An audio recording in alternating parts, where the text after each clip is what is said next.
Welcome to the Change Book Radio Show with your host, work-life fit expert, Deb Crowe. Join Deb every week as she interviews the co-authors from all over the globe. They'll share their insights into self-empowerment with their personal stories and real-life experiences that will help your own personal development and touch every area of your life. Join Deb every Wednesday on Blog Talk Radio at 7 p.m. Eastern Time.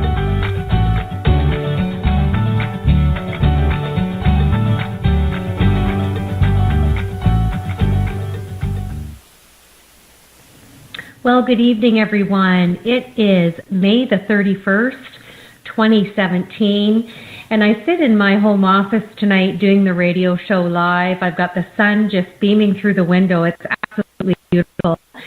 And I'm excited tonight to interview Marcus Cox from book number 8.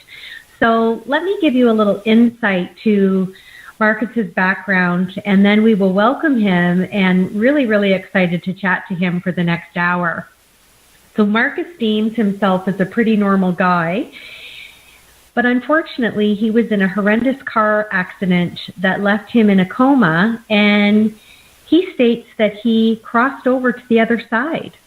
And the journey through a long recovery and also a deep depression turned out to be one of the greatest blessings that has led him on a journey to understand what life is really about, how to connect to his higher self, and also, in the meantime, how he can help others do the same.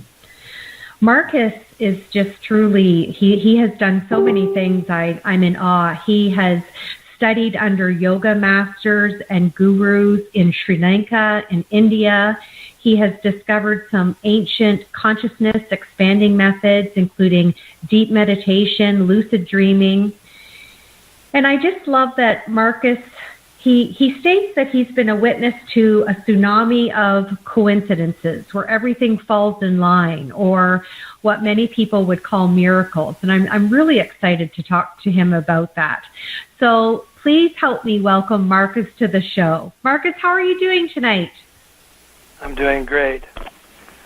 Well, I have to start with a disclaimer to say I know you live in California, but you are a fellow Canadian by birth, isn't that right? That's right, eh? That's right, eh? So we had to get that in to start, because Canada, yay!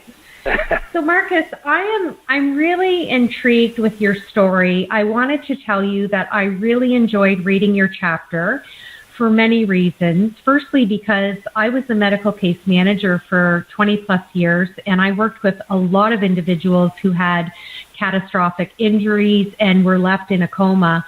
And I witnessed many different things from both children and adults. So I want to delve into that. But before I do, could you just share with the listeners what inspired you or maybe intrigued you to write your chapter for the Change Book series and join our global community?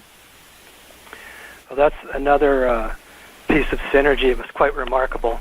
I've been wanting to write a book most of my life about all these experiences, and I had a chance to meet a world-renowned author in Las Vegas at a seminar, Steve Alton, who's a New York Times bestseller, and I went to that seminar, and I actually had lunch with him, and he became my writing coach.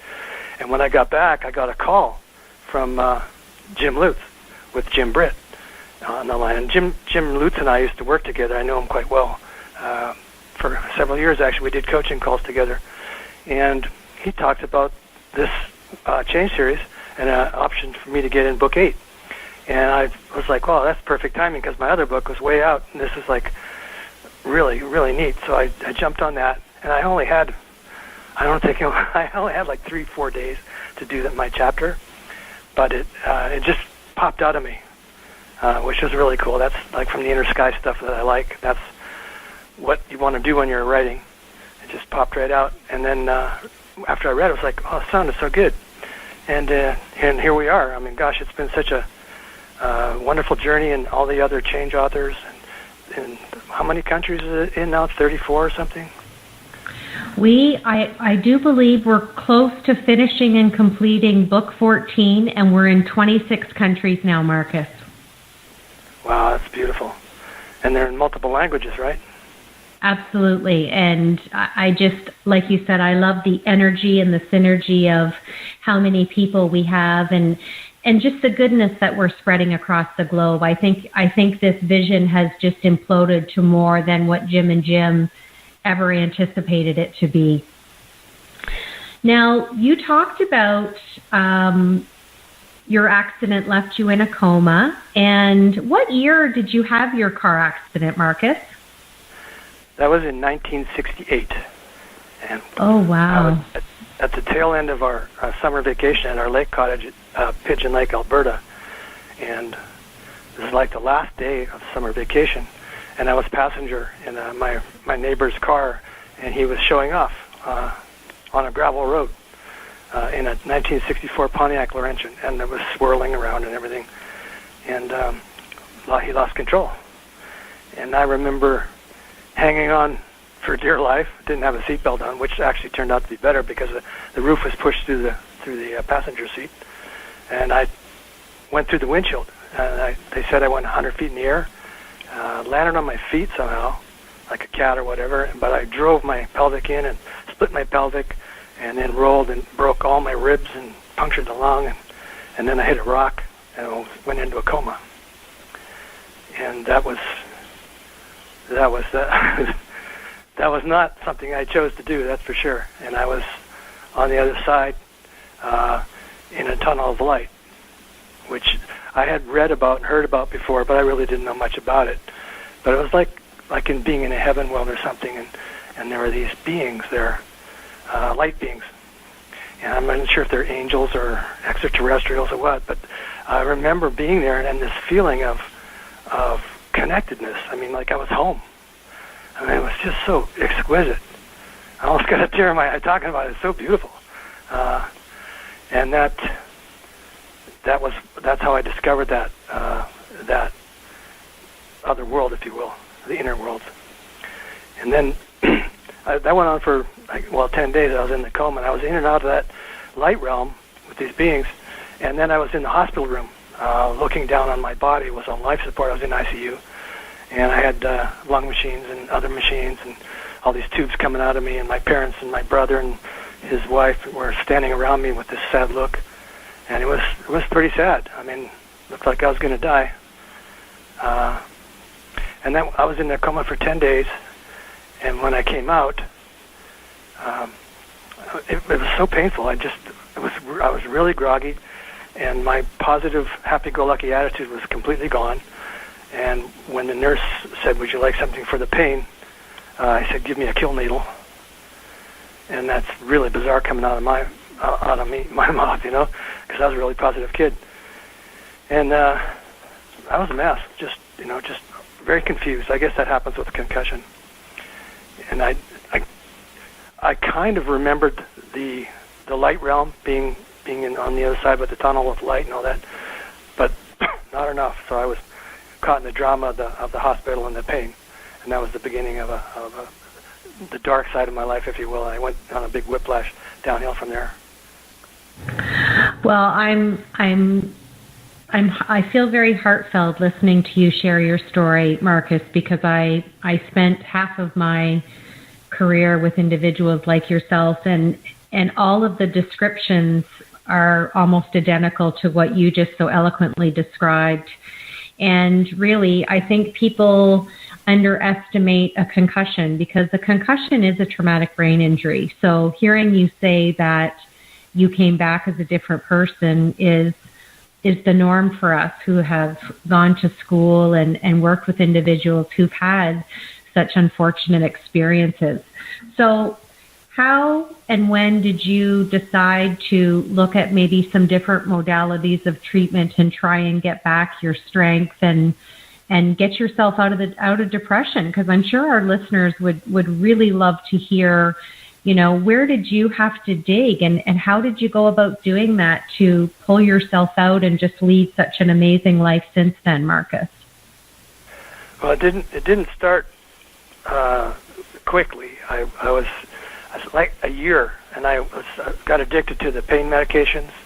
And when I got out of the hospital, I was strung out on drugs and very, very confused. And I ended up, I guess opiate drugs are addicting, and I got addicted to the painkillers and all that. And then I ended up on heroin, which is just very much unlike me, obviously, back then. And I ended up leaving home on a motorcycle right after my 16th birthday, high on heroin, and managed to make it through a snowstorm to the Rogers Pass on the way to Vancouver. And then by the time I got away from all that and managed to survive that trip, there was like a whole new world. I met a whole different group of people. And that summer was nicknamed the Summer of Love in Vancouver, and there was a lot of people getting into yoga and psychedelics. And that was how I went from being a recreational drug user to a conscious, becoming consciously conscious, if you will. I discovered some books. I read a lot of books on astral travel and lucid dreaming and different gurus. I read autobiography of a yogi. One of my heroes was Paramahansa Yogananda. So that was a wonderful book. And then I went through several other books, different teachers. When I was the following year after my wreck, I met my first teacher in person. That was I mentioned that in my chapter. That was Paul Twitchell. He was at that time the Mahanta, which is the main guru of Ekankar, which is the ancient science of soul travel.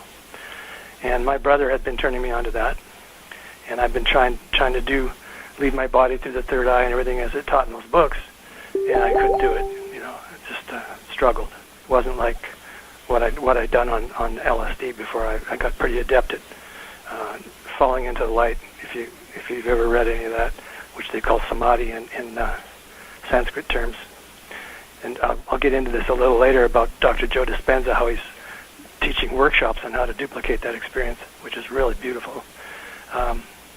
So I continued to study that, and then I actually there was a little window. There was one spot left to meet with him, and I had a job that I got fired from after 2 days, I think it was, and because I was such a space cadet.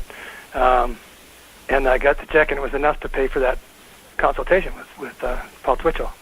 And I met him in the hotel, and I sat across from him, and I had been really, really in love with God and feeling divine presence everywhere, and just so feeling connected, just wonderful. And we didn't say much. And then I finally said, we're sitting across from each other, I finally said, I've been trying to do soul travel as you described it in your books, and I couldn't do that. And then he very sweetly said, well, try it now. And he told me what to do. And then we just sat there for a minute, or a couple of minutes. And all of a sudden I was in the corner of the room. And I could see all around me, I could see my body in the chair and all that. And at the exact split second that happened, he said, there you are. And it was so, you could feel the love in his voice. And it's so amazing. And I mean, the doubter in me goes, how does he know? You know, how did he know? And it's like, wow. So I wanted to follow him and let him be my guru, right? And I said I wanted to go wherever you are, and I'll do whatever you say, be a cello or a devotee. And he said, no, you should go back to school, because I quit in grade 10, right? So you always listen to what the guru says. So I went back to school. And then it wasn't too much longer later. I'm at the airport with a friend of mine, and we're looking at an airplane, a jet. Actually, I think it was an airplane back then. And there's this guy getting off the plane, and it looks like a Swami. He's in robes and stuff. Looks like the Maharishi Mahesh Yogi, but his name was Shyam Acharya.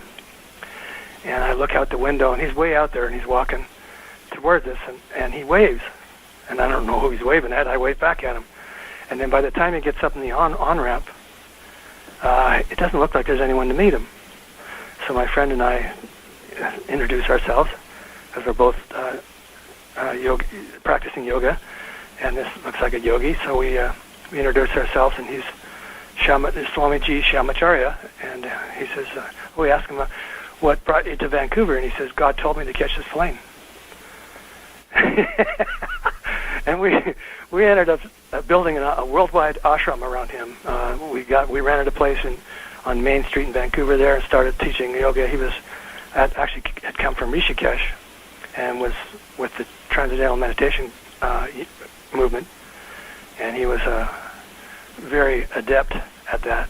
And we started doing those classes every day, teaching Hatha Yoga, Ashtanga, and all of a sudden people started showing up. And then this one guy from Montreal, he owned CKGM, Jeff Sterling, and you can Google. I Googled him the other day. He's since passed, but Jeff was really cool, and he was also very wealthy. So he started doing the world ashram and putting him on the radio. So that was extremely wonderful. I mean, Sham is just a gem. And when my father came out and visited me, and he started getting into yoga too, with Sham at the ashram. That was in grade 11. Then in grade 12, I actually had Swami come into my English class, and my English teacher was so cool. And then we started to get other people in the high school going to yoga classes. And then I picked up a book at my friend's house. The gentleman I was with when Swamiji, when Shyam got off the plane. And it was by my guru, Master Subramania. He's called Master Subramania. If you Google it now, he's Swami Subramania. He's actually in Wikipedia now. And he had written this book. And I picked up that book. It's book 334 out of limited printing of 500. And it's got a picture of him inside the cover. And I opened it up, and I told Craig, I said, Craig, this is my guru. And I read that book. It's called Cognizant Ability, which is almost exactly what I'm so passionate about now. It's turning the mind back on itself, which Vichara Atma, which Ramana Maharshi taught and kind of pioneered. And this book here, Cognizant Ability, talks about the 5 states of mind, explained to you. The conscious mind, the subconscious mind, the sub of the subconscious, the sub-superconscious, and the superconscious. And they correlate to the Ekankar teachings, also several others in Sanskrit. It's the physical plane, the astral plane, the causal plane, the supercausal, and Sachkhand. In Sanskrit, it's Pind, Und, Brahmand, Parbabran, Sachkhand. And it's all the similarities here. There's no accidents. I mean, it's beautifully interconnected. And the ancient teachings of the East have been doing this for centuries. My guru was from a chain of gurus going back many centuries. And my desire to go to India and find my guru and all that became fulfilled when I got invited to a Christmas party by Swami Subramania. Went down there, my beat up old van that I was living in, and it made it. And then he invited me to the desert monastery in Nevada. So I went there, and then he wanted me to come join him in India, because they were doing an Indian Odyssey, and it cost $4,500. And I think I had like $50 in the bank. I had to borrow money to get back to Edmonton. But I said, okay, and I had no doubt. I mean, I was so in tune and in love with what was happening. It was like a dream come true. So I said, okay, and he said, I want you to meet me in Edmonton. So I get up, I guess I jump out and go out there, and it was like 10 below zero going through Idaho or whatever it was. And my van wouldn't even start. I had this guy shows up out of nowhere and says, "Oh, you need a jump," and it wasn't the battery; it was just frozen solid. So he towed me for like 4 blocks.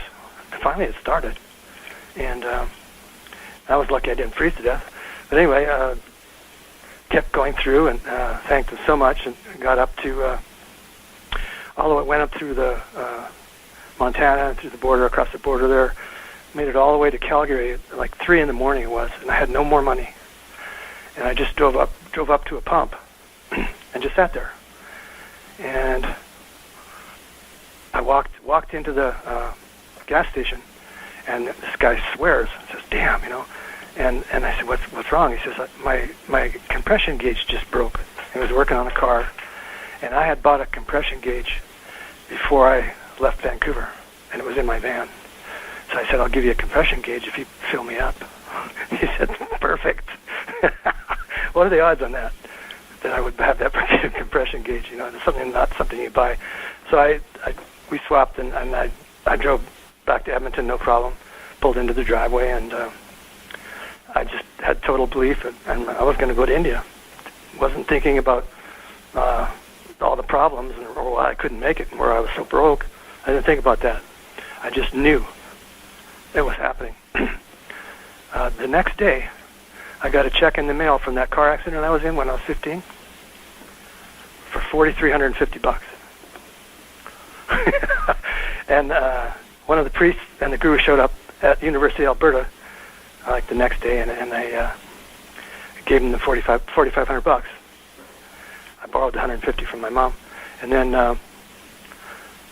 my van that wouldn't start. I had a friend who was going to buy it, wanted to buy it for $400. So I'd have some spending money and stuff. And it went from, I think it was 15 below zero with 30 below wind chill, and my van was frozen again, to 32 above. And one of those Chinooks they get. And my friend calls me up. He says, "Hey, do you think your van will start?" I said, "Sure. Come on over." Started right up. Boom. And he drove off, gave me $400, and drove off with a big smile on his face.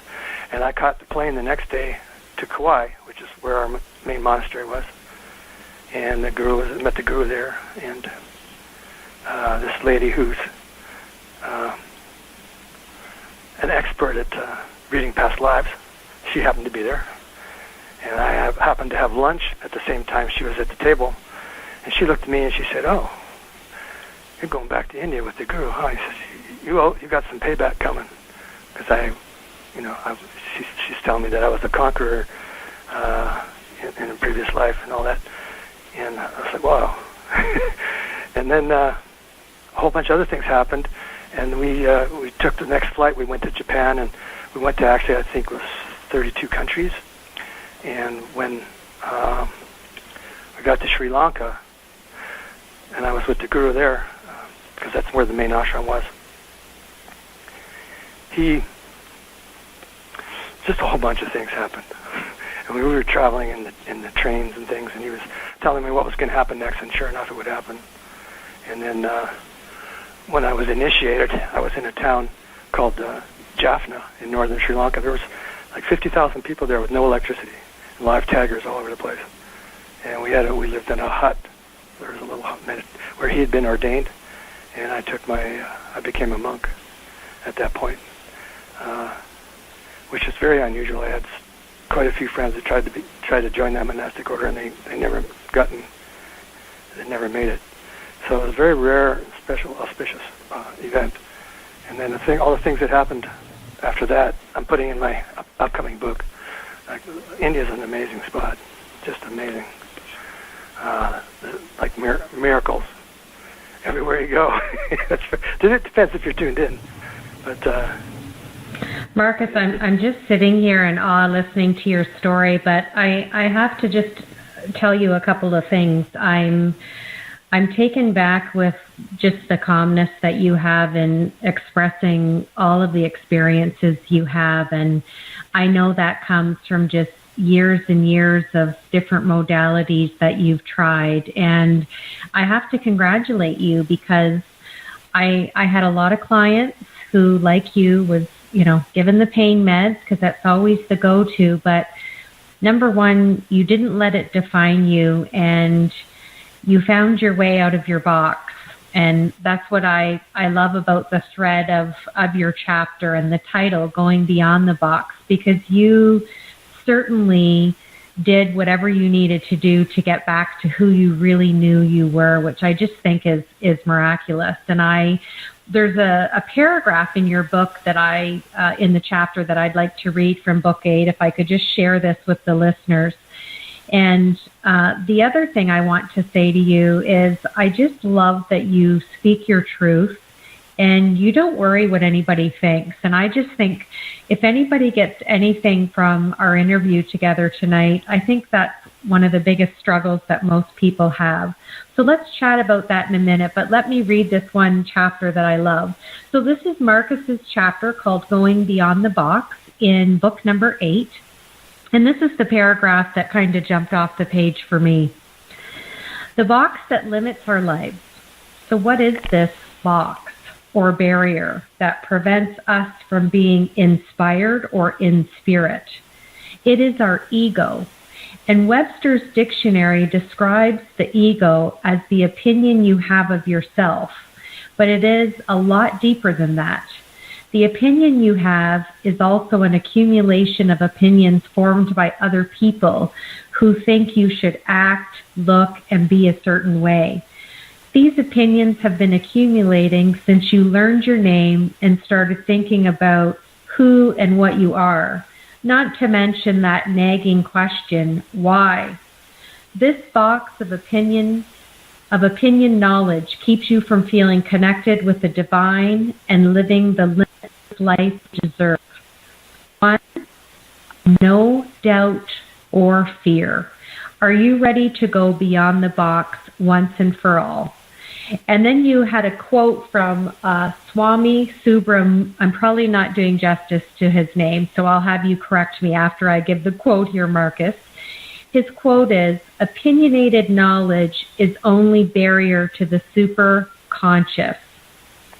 So his name is Swami Subramania. Am I saying that correctly? It's Subramunia. Subra is teacher. Subra is the light. Muni is teacher, and Ya is from. So he's teacher from the light, which he really was. He wrote that book I told you about, Cognizant Ability. He wrote that aphorisms that the monks all wrote down. And then he wrote the explanations to the aphorisms 2 years later, and he never looked back at what he originally wrote. I mean, he's in Wikipedia. If you look up Swami Subramunia, he won a very prestigious award from the United Nations that Nelson Mandela and some other great people have won. He did some amazing work. It was an honor to be with him.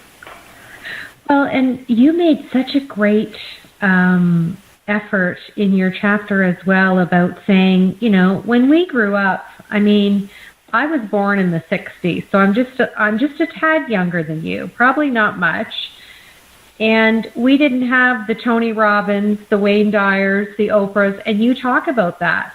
But you still were able to find what helped, what worked, what was speaking to you. And even though you led a different path, I don't think that it was different. I think you just chose to find different modalities and what was speaking to you. And you talk about being, normal. I think we all live our normal within our birthright and how we're raised. And I think we grow with the times and our experiences. So I love that you kind of thread that through your chapter. And I love that you're open and honest to talk about being on the other side, because I know from working with my clients, a lot of them were really apprehensive because they thought people were going to think they're ready to be checked into the psychiatric ward. And I'm saying that with utmost respect, because they were just so afraid to verbally express what they visualize. So your story for me is it's not new. It's not any different from some of the clients that I had to work with that were amazing. But I love what you've taken from it, Marcus, and what you've done with your life. So what's a day in the life of Marcus now? Are you writing? Are you coaching? Are you speaking? Give us a little overview of what you've got on your plate these days. I'm kind of doing all the above. There's, I mentioned somewhere that, you don't have to, it's on my blog, on goingbeyondthebox.com. It's, people don't have to go through all that stuff that I went through. You didn't have to renounce the world and become a monk and blow your mind on LSD and all that. I did find an interesting quote today from Steve Jobs, and it turns out he was taking LSD at the same time I was, back in 71. And I'm going to quote this from him, because everybody knows Steve Jobs. He said, "Taking LSD was a profound experience, one of the most important things in my life. LSD shows you that there's another side to the coin, that you can't remember when it wears off, but you know it. It reinforced my sense of what was important creating great things instead of making money, putting things back into the stream of history and of human consciousness as much as I could. And I have a little bit of a passion, or a lot of passion right now for what's going on out there. I know that all that psychedelic research that was going on at Harvard that I got involved with was Dr. Larry Alpert, Dr. Alpert, who became Ram Dass, and Dr. Menzner, and they wrote the first book called The Psychedelic Experience based on the Tibetan Book of the Dead, which one of the first books I got after my coma was get that Tibetan Book of the Dead to figure out what happened, what's that other world like, and they mapped it to the Western technology. Like anybody that's taken biology can relate to the states, those five states that I talked about, the physical, astral, causal, and then they came out with that other one, the Psychedelic Prayers, which is the book that I got my hands on, and a guide from California my brother came back with, and he had been trained by Timothy Leary, and I learned from him how to get completely quiet, like the recreational. Taking acid for recreational can result in a pretty bad trip. So it's called set and setting. You have to do it in just the right setting. And they've unfortunately all that research went by the wayside when the revolution happened and Leary got put in jail and all that stuff. But there was some really valuable information there, of which I'm a living proof because I got off those other drugs. Because of LSD. It turns out now, 2002, Johns Hopkins University has resurrected that research, and they're doing the same thing. I mean, Leary's group, they ran an experiment in the Concord prison. I think that's down here in Concord, California. And they were like hardcore criminal murderers. They were completely reformed with just a couple of sessions. And Johns Hopkins is doing the same thing. And they're mapping it. They've got institute. They're in fact out of steroids. One just happened here in Oakland, California, last month in April. It's called the Psychedelic Science. It was pre-conference. There was workshops on psilocybin research and therapy, holotropic breath work, and they've got literally hundreds of thousands of people that have been journeying down to I think it's Peru, and taking this sacred substance called ayahuasca, which is kind of like what they call DMT. But anyway, what it does is it allows you to see those inner realms, those inner dimensions. And you don't have to be a professional yogi or renunciate yogi to do that. I mean, it's like but it's in a clinical setting. And you have to get all these permissions and stuff because they're Category 1 drugs. They're not legal. But now that's coming out, and especially Johns Hopkins, they've made some major breakthroughs. A lot of diseases, and including cancer. I mean, it's amazing what you can do with the mind. But as long as you've got that box, and you're still thinking, subject-object thinking, you can't feel the energy flows. And that's what really makes a difference in your life. My wife and I were big fans of Dr. Joe Dispenza, and he has a meditation called Blessing the Energy Chakras, and it's almost identical to what's in Leary's book on the Psychedelic Prayers in some respects, because Leary takes you through the chakras and feeling the energy and not thinking about it. In fact, the thoughts kind of hang in the air, and I think I mentioned that somewhere, that when I was in the monastery, we were very astute. We meditated like sometimes 6 hours a day, and if you talk trivia or sarcasm and stuff like that, it just hung in the air. I mean, you could see it. You just look at it and think, well, that was really dumb. And the more and more you do that, the better you get at becoming a self-observer, observing yourself, and that's what is now called metacognition. You don't have to be in a monastery to engage this process. It's all over YouTube now.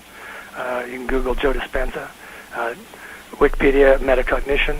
It's what Ramana Maharshi called turning the mind back on itself, Vicharatma.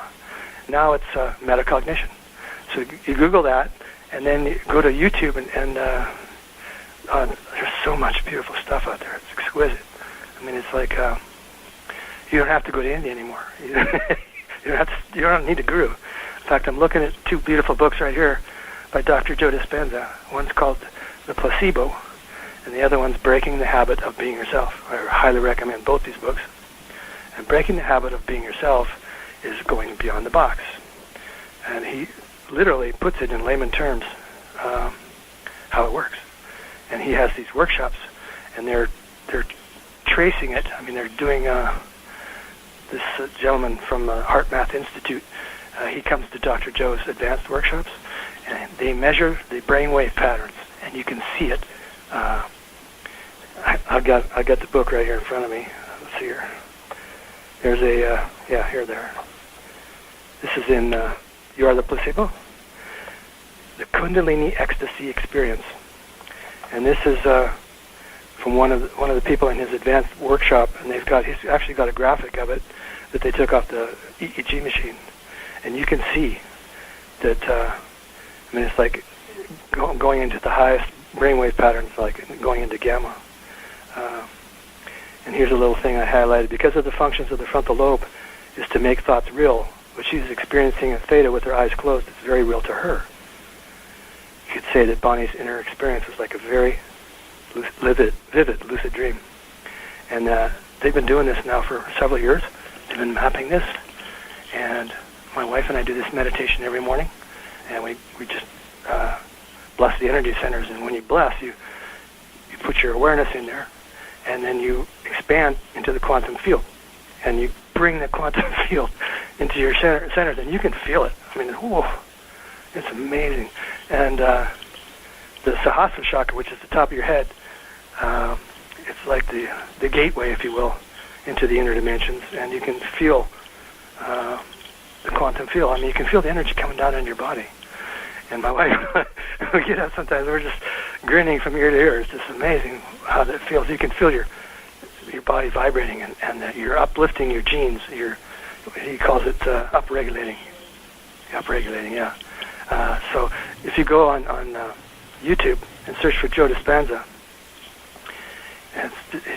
he's got some really magnificent, his workshops.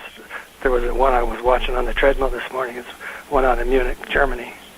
Wow, really, really good stuff. And there's so many people. Well, it's like you said, right? You don't even have to leave your house now because the world is at your fingertips, and we literally do have so much great information at our fingertips. Yes, and we could do calls like this. Absolutely, and it leads me to my next question. So I know your wife and yourself, you talk about it in your book. You're doing networking and education through webinars and Google Hangouts and podcasts and video. And I know that your passion and dedication is so reflective just in everything you've said during the interview. So tell me what you mean in your chapter when you talk about, you say, join us for some excellent reality hacking as we help you tap into your higher self and live a super conscious life. So what would one experience if they were joining you through a webinar versus a one-on-one session? Give us an overview of what that experience would be like. Well, in fact, I just started. I've been listening to Jim Britt's The Power of Letting Go, and I just love that course. It's very much in tune with everything else, and that would be one of the things that I will feature on my website. You can download that from the website, and that I'm going to be doing courses on that, and talking with Jim Britt. Jim and I talk fairly frequently, and that course is phenomenal. It's like helping you go beyond the box on steroids. It's really, really, really, really beautifully done. And then the other works that I talk about, which is Joe Dispenza, and I'm doing videos. I'm going to do some more videos here soon. I'm kind of a video geek, and I'm going to do a lot more work on my goingbeyondthebox.com and help people do that. The process that Joe Dispenza is doing with the advanced workshops and the meditation, if you start doing those meditations, and I will be doing talks on that, because we practice that, and you can actually feel the difference, and you can see the difference in your life. I mean, we had and people are chasing money a lot of the time. Like they think success is money. Success to me is being unreasonably happy for no particular reason. Just joy, and it's not tied to things. It's tied to you, your feeling, and that's what I want to help the world feel, and live it and walk the talk. And I'll be sharing that as much as possible. Well, you and I are on the same parallel, my friend, because success to me is the same thing. I think just waking up in the morning and opening our eyes, I start my day with my gratitude journal and have my own little prayers and things that I like to do. And I'm happy that you said that success to you is joy, because I feel very strongly, and I feel sad that the world gets caught up in materialism and things, and lots of people that I know and have worked with have lots of money, and I think the aha moment, and you talk about this in your chapter, they realize that it's not the money and the things that they're really longing for, but the journey to get there they think is enjoyable. And happiness doesn't come from dollar bills. It comes from a place inside. And what's interesting to me, Marcus, is just the shift in how many people are becoming minimalists and how elderly people are transitioning to these tiny homes. And people have lived beyond their means for a very long time. So when we go back and look at our ancestors and how happy they were, they hardly had anything. And just the value of communication and chatting, it scares me, because I see in the young generation today with the technology, and I think technology has a place, don't get me wrong, but I think it's really putting out the fire in people to have that art of communication and really having a meaningful intellectual conversation. And I just wanted you to kind of weigh in on that and tell me your thoughts, because, I mean, I'm in my 50s now, and it's still my favorite thing to do. I still love to hold a book. I still love to talk face-to-face, whether it's on Skype or having someone in my living room. But I think the young kids have become very technology dependent. What's your feelings and observations on that? Well, it keeps you locked into the thinking mind. All that technology and just back and forth, and there's no feeling involved. And when you just get an onslaught of news, especially the news. That was something I found very interesting about Jim Bridd. He's never watched the news, never bought a newspaper, and people are so wired on the news and stuff. It's like a horror show sometimes. And then when I was growing up, they kept showing the Cuban Missile Crisis over and over and over. We're all going to die and stuff like that. So if you learn to discipline yourself and not to focus on any of that, focus on feeling. How does it feel? You see all that horrifying stuff on news. How does that feel? Think about a baby being born, or a puppy, or our crazy cat. She lays upside down like she's flying. Stuff that brings joy, And a lot of that electronic stuff is just one thing leads to another. I mean, it's just thought after thought after thought. It's like a whirlwind of external thinking, and that's the box. And then you don't really have insight, real insight, because you're too busy. Your mind's just too busy. And it also produces stress. When you're thinking all the time and you're in the fear trance. How am I going to pay my Visa bill? And I mean, just all these fear thoughts. They actually produce the hormones of stress, cortisol and adrenaline, which is imagined. I mean, you wake up 3 in the morning and you're worrying about stuff. I mean, that really stresses you out. Stress is not fun. I mean, I had a mild heart attack at the end of my when I went back in the Matrix, and before I got back into what's happening now. And that was, it's a wake-up call. And I'm really looking forward to helping other people get out of the Matrix and really connect. Connecting is just so wonderful. It's almost like falling in love everywhere with everybody you meet. I know on Facebook I'm meeting some really, call it the law of attraction or whatever, but I'm friending people that have a lot of mutual friends, and we have so much in common. Sometimes it's mind-boggling. I got a friend, except this morning she was actually in the Change book I'm in, and I don't know how I missed her, but that was really cool. Who was that, Marcus? I can't remember right now. It was like I just saw her before I came up here, so. Well, I'm sitting here writing notes as you're talking, and I'm writing down stress hormones, adrenaline, cortisol. I was and ready to come back and say to you, I agree. And so here we are, just so in sync with our thoughts and what we both think. I have written down 5 co-authors that I feel you need to connect with in the Change Book series. And I want to reiterate, and I try and do this every week because I have the honor and privilege of interviewing all of the co-authors live, and it's my goal to get to all of them. And I've got a bit of catching up to do, but that's okay.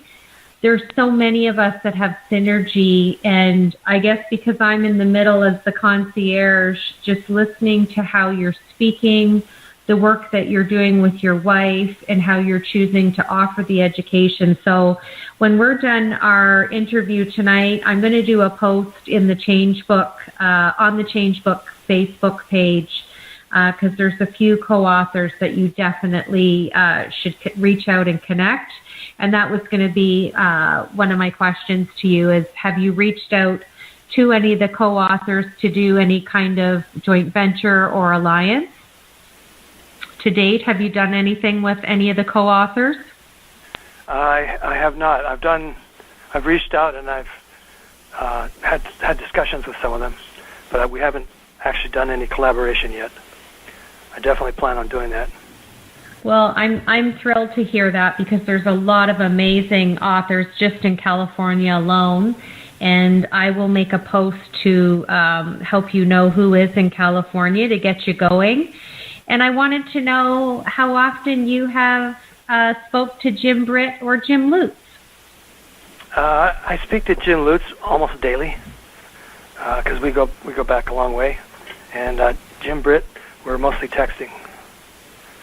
I just did a blog post on his Power of Letting Go.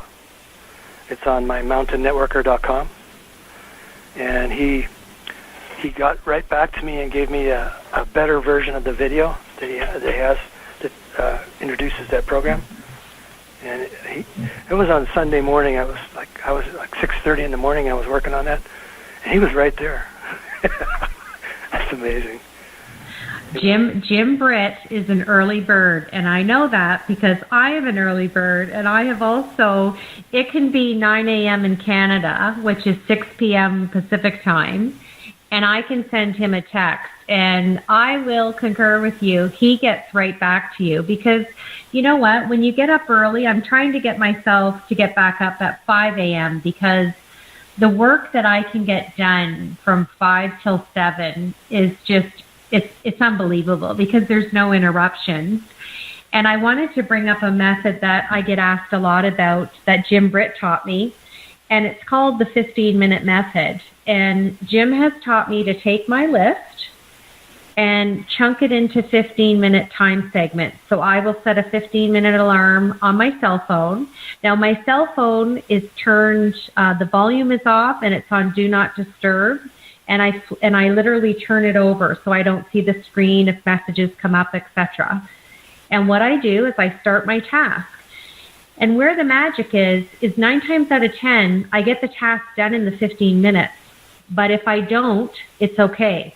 I'm just to put it aside if it's not a priority for the day or the week or an element of a project, and you move on. And once Jim got me onto this, I landed up getting so much more done, Marcus. It was just unbelievable. So it's all these little simple strategies and tips that really help us become magical in the work that we get done. And it makes you feel good at the end of the day when you get your daily list done that you've kind of set out for yourself. What strategies do you use? Have you learned any other tips or tricks from Jim Britt or Jim Lutz? I've been really focusing on. I'm writing a book. I guess you know that.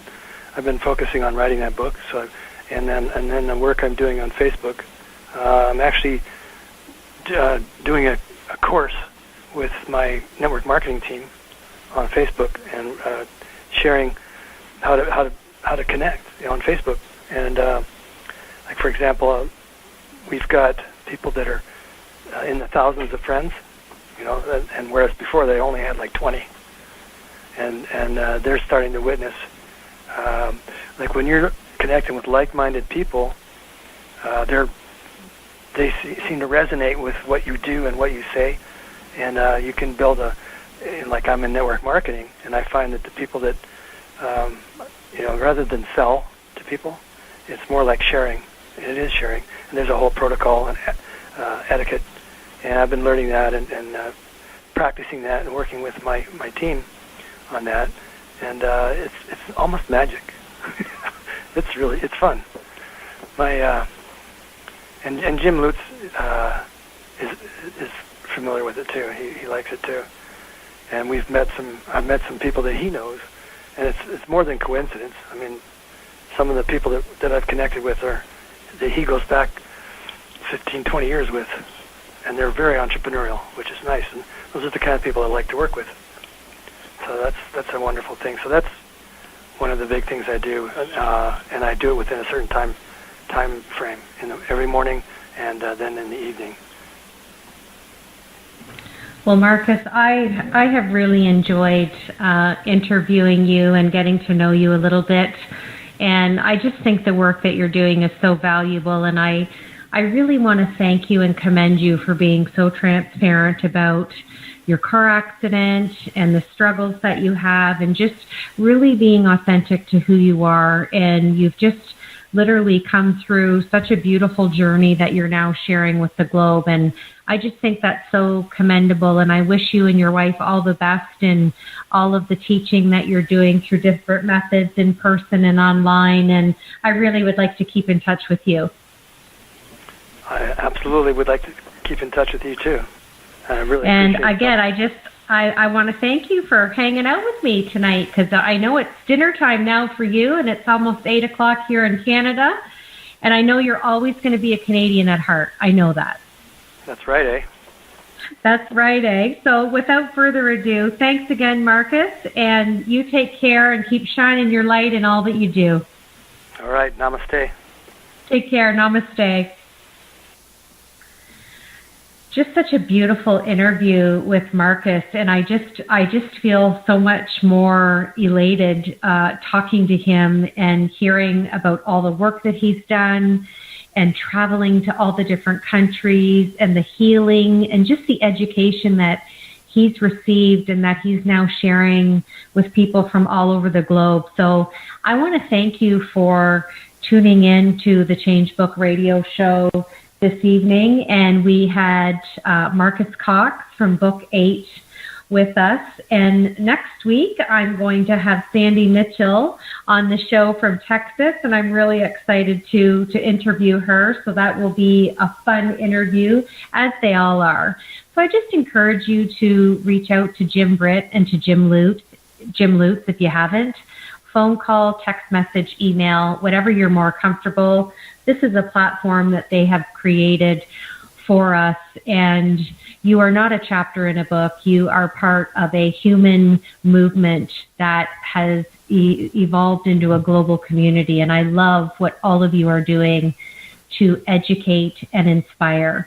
So this is Deb Crowe with the Change Book Radio Show. Have a great week, and I'll be back with you next Wednesday with another co-author from the Change Book series.